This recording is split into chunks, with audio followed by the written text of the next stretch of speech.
Bonsoir, bienvenue dans ces fraternités de l'Avent.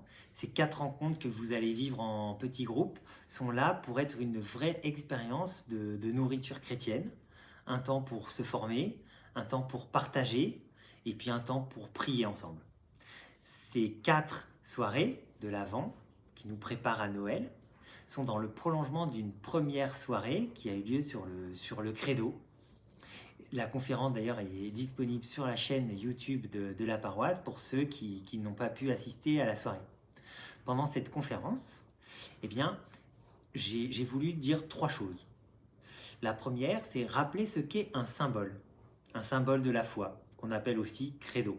Et le credo, c'est un résumé, un condensé de la foi, qui contient toute la foi chrétienne, le trésor un peu des chrétiens. La deuxième chose que j'ai voulu dire, c'est que ce trésor de la foi chrétienne, eh bien, il tient tout entier dans le mystère de la Trinité. Ce Dieu qui est un seul Dieu, et qui est 3 personnes, qui est une communion d'amour du Père créateur, du Fils rédempteur et de l'Esprit Saint qui poursuit son œuvre et achève toute sanctification, qui nous donne la sainteté à travers le ministère de l'Église. Pour ces 4 soirées, je vous propose 4 questions. La première, celle qui nous occupe ce soir, est la suivante. Pourquoi récitons-nous le credo pendant la messe?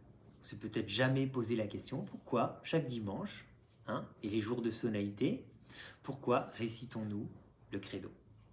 Alors je vous propose de partir tout simplement de l'origine de notre foi chrétienne, le premier moment de notre foi chrétienne, c'est-à-dire notre baptême. Pendant ce baptême, le prêtre prononce des paroles très fortes. Il ne dit pas seulement que nous sommes accueillis dans l'Église. Ça, cet accueil dans l'Église, nous le vivons au début du catéchuménat pour les adultes. Nous le vivons à l'extérieur du bâtiment de l'Église si nous avons été baptisés enfants. Et les parents, eh bien, vivent l'accueil dans l'Église, au fond de l'Église ou même à l'extérieur de l'Église parfois.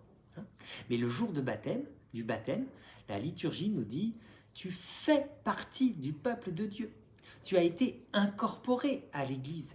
Et elle ajoute même, tu participes à la dignité du Christ, prêtre, prophète et roi.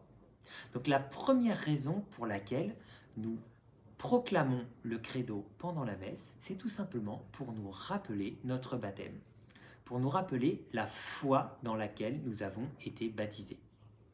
L'Église régulièrement nous invite à nous souvenir de ce moment extrêmement important, la foi de notre baptême. C'est pour ça, par exemple, qu'il y a des bénitiers à l'entrée de chaque église. Nous pouvons plonger notre main, prendre un peu de cette eau bénite qui nous rappelle notre baptême et tracer sur nous le signe de la croix. Alors prenons au sérieux les paroles de la liturgie qui nous dit « Tu participes maintenant à la dignité du Christ, prêtre, prophète et roi ». Je vous propose de prendre ces 3 titres qui chacun à leur manière nous disent 3 raisons, nous disent chacun une bonne raison, une raison fondamentale pour laquelle nous professons le credo pendant la messe. Le prophète d'abord. Eh bien, le prophète, l'homme de la parole de Dieu, c'est pas d'abord celui qui parle de la part de Dieu, qui donne un enseignement de la parole de Dieu. Il ne le fait que parce que, en premier, il s'est mis à l'écoute de la parole de Dieu. Le prophète, c'est l'homme de la parole, pas seulement parce qu'il proclame, mais d'abord parce qu'il écoute. On peut même dire que s'il n'avait pas écouté Dieu, il ne pourrait pas parler de sa part. Vous voyez, c'est une évidence de le dire. Eh bien, pendant la messe, nous vivons, nous participons concrètement à la dignité du Christ prophète. Vous voyez ? Pourquoi ? Eh bien, dans toute la première partie de la messe, qu'on appelle liturgie de la parole, nous nous mettons à l'écoute de cette parole, de l'Ancien Testament, du Nouveau Testament, et puis de l'Évangile, qui est honoré d'une manière particulière, d'une manière solennelle. Voyez. Nous nous mettons à l'écoute de cette parole. Mais nous ne nous mettons pas à l'écoute de cette parole de manière fantaisiste, de manière individuelle. Nous nous mettons à l'écoute de cette parole ensemble. Vous voyez, nous sommes rassemblés, nous sommes tous tournés vers l'Évangile, vers sa proclamation. C'est en Église que nous écoutons la parole.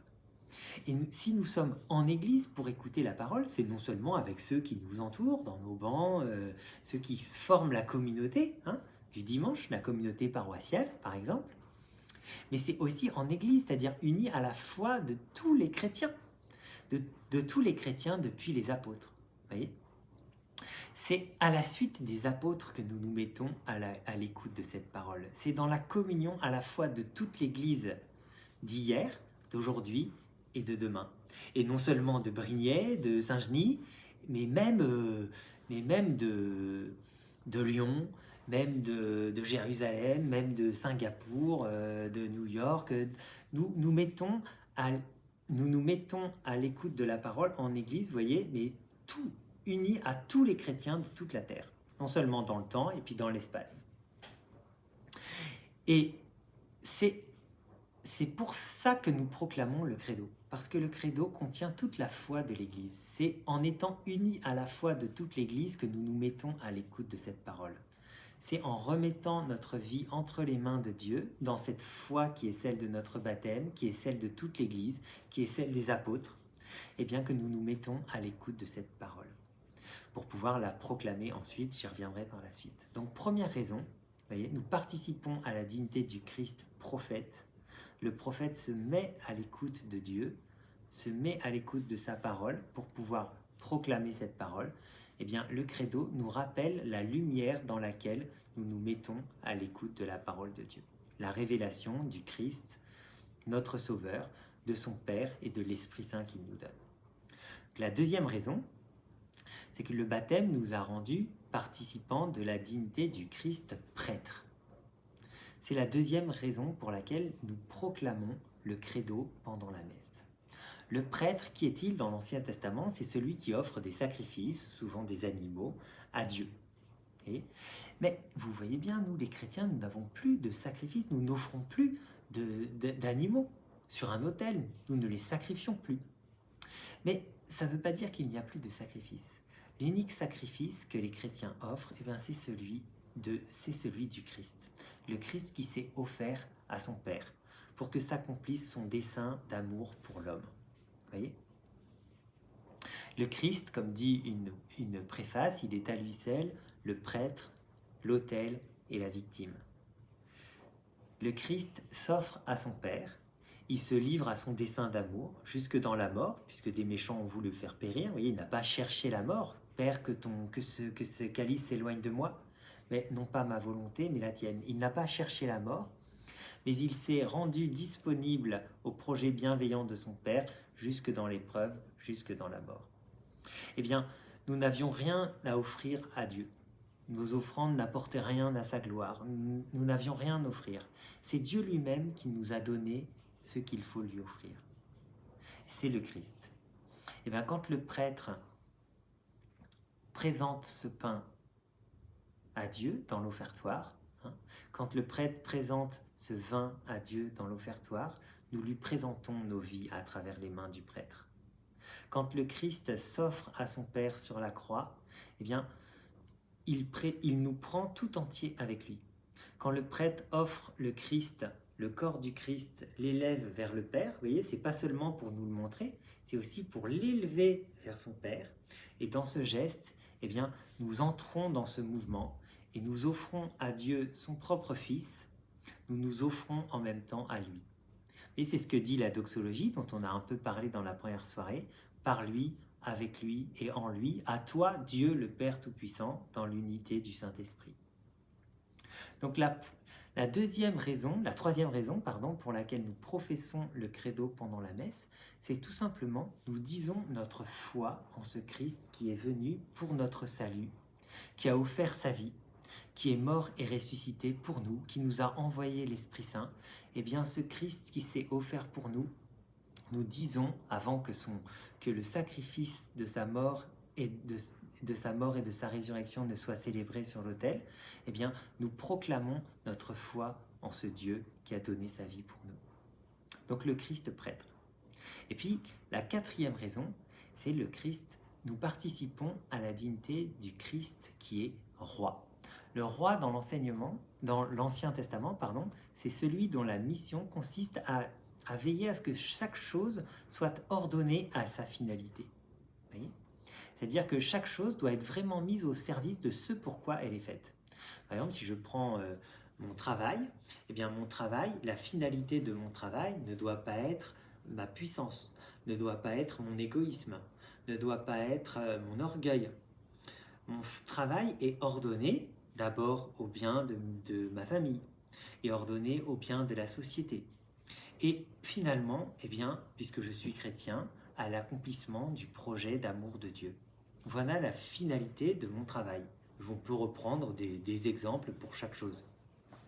Eh bien, pendant la messe, nous louons Dieu.